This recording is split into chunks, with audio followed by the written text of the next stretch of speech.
సూర్యకాంతి ఏదైనా వస్తువు మీద పడినప్పుడు ఆ వస్తువు తాలూకు నీడ దాని వెనుకున్న దానిపై పడుతుంది. అంతేకాకుండా సూర్యుని గమనంతో పాటు ఆ వస్తువు నీడ ప్రదేశం కూడా మారుతుంది. ఇదంతా మనకు తెలుసు.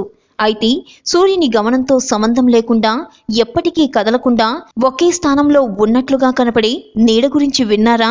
అబ్బే, అదేం లేదు. వీళ్ళు ఊరికే చెబుతున్నారు అనుకుంటున్నారు కదూ. నేను చెప్తుంది నిజమండి. పానగలులోని ఛాయా సోమేశ్వర ఆలయంలో ఇలాంటి నీడ ఉంది. దేవాలయం గర్భగుడిలోని గోడపై ఎప్పటికీ కదలకుండా ఒకే స్థానంలో ఉండే ఈ నీడ ఆ ఆలయానికి వచ్చిన భక్తులను ఆశ్చర్యచకితుల్ని చేస్తుంది. నల్లగొండ పట్టణానికి 4 కిలోమీటర్ల దూరంలోని పానగల్లు గ్రామంలో ఉన్న ఈ గుడిని 10వ శతాబ్దంలో పానగలును పాలించిన కందూరు చౌలులు నిర్మించారు. ఈ గుడిలో ఒక విశేషం ఉంది. గర్భగుడి ముఖద్వారం ముందు 2 స్తంభాలున్నా కానీ ఆ గర్భగుడి గోడపై నిరంతరం ఒకే నీడ పడుతుంది. అంతేకాకుండా వెలుతురు ఉన్నంతసేపు ఆ నీడ కదలకుండా ఒకే స్థానంలో ఉంటుంది. ఛాయా సోమేశ్వర ఆలయమని ఎందుకు పిలుస్తారు?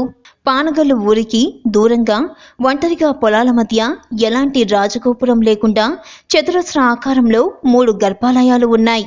అందులో తూర్పు ముఖంగా లోతుగా ఉన్న 3వ గర్భాలయంలో మూల విరాట్టు శ్రీ సోమేశ్వర స్వామి దర్శనమిస్తాడు. నిరంతరం నీడతో కప్పబడి ఉన్నందున స్వామిని ఛాయ సోమేశ్వరుడు అంటారు. నీడ స్థానం ఎందుకు మారదు? ఛాయ సోమేశ్వరుని ఆలయంలో శివలింగంపై పడిన నీడ ఎప్పుడూ స్థిరంగానే ఉంటుంది. అది ఎక్కడి నుంచి పడుతుందో కూడా ఎవరికీ తెలియదు. సూర్యుని గమనంలో మార్పు ఆ నీడను మార్చదు. ఆ నీడ ఎలా పడుతుంది, ఎందుకు అది వెలుతురులో ఉన్నంత వరకు తన స్థానాన్ని మార్చుకోదు అనేది 10 శతాబ్దాల పైబడి ఎవరికీ అంతుచిక్కని రహస్యం. ఛాయ మిస్టరీ వీడనది. ఎన్నో శతాబ్దాలుగా ఎవరూ ఛేదించని ఆ రహస్యాన్ని ఒక ఫిజిక్స్ లెక్చరర్ ఛేదించాడు. అతడి సూర్యాపేటకు చెందిన మనోహర్ సూర్యాపేటలోని శ్రీ వెంకటేశ్వర పీజీ కాలేజ్లో పనిచేస్తున్నారు. తూర్పు, పడమర, ఉత్తరం వైపు 3 గర్భగుళ్ళు ఉంటాయి. పడమర వైపు ఉన్న గర్భగుడిలోని శివలింగంపైనే నీడపడుతుంది. మిగిలిన 2 గుళ్లలో అంతా చీకటిగా ఉంటుంది. మధ్యలో 4 స్తంభాలుంటాయి.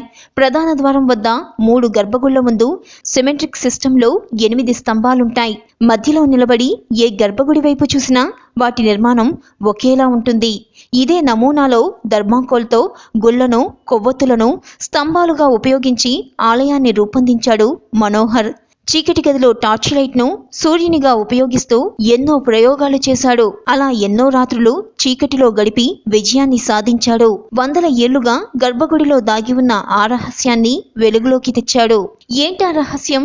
ఛాయా సోమేశ్వర ఆలయం కాకతీయుల కాలం నాటి నిర్మాణ శైలిని కలిగి ఉంటుంది.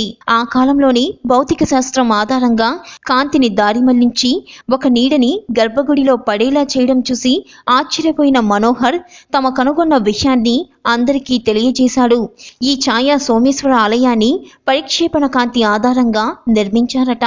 అలాగే ఆ శివలింగంపై పడే నీడ కూడా ఒకే స్తంభానికి సంబంధించినది కాదట.